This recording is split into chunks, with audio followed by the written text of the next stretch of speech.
Ibikorwa vyo gusukura mu masoko atandukanye mu gisagara ca Bujumbura vyariko birakorwa. Aho inyuma y'aho umukuru w'igihugu ry'ibikorwa ahimirije abanyagihugu bose bo mu gisagara ca Bujumbura kwijukira isuku mu gisagara. Aho twovuga nko kw'isoko bita kuri Kotebu muri komine Ntahangwa, ahahora hibonekeza umusozi w'igiyarara. Uwo mwavu ukaba ariko urayogwa n'imodoka kumvo z'uko wari waragwiriye bitotorwa n'amaboko.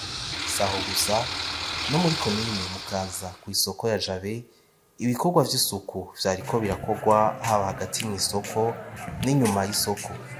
Ngendakumana Edouard arongoye komite y'abadandaza kw'isoko ya Jabe amenyesha ko mu ntumbero yo gukingira isuku hari ibidandazwa bimwe bimwe vyahinduriwe ikibanza bidandarizwamwo, yongera ahimiriza abaja muri iryo soko n'abadandarizayo ko ico gikorwa c'isuku bose bokigira icabo. Ukizira kazirerezwa baba nkajya banywa nk'utudio gasanga cupate imbere yiwe, abantu bajya bajya nk'imigo basanga igishishwa atembere yiwe, ukizira kazirerezwa.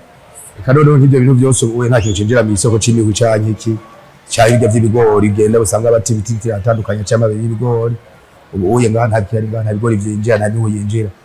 N'abadandaza twababwiye tuzosanga nk'imbere yiwe hari igishishwa c'umugo canke c'ikigori ko azobihanirwa.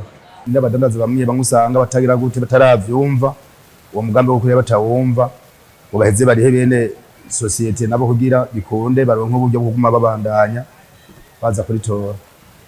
Ariko turagereza kwiyumvisha ubeshe ko baravyumva ko isuku ari ku neza ya twese no ku neza ya bose. Tuyibutse ko umukuru w'igisagara aherutse gufata ingingo yuko ayo mashirahamwe atora imicafu yoza aratoza amahera angana kuri bose.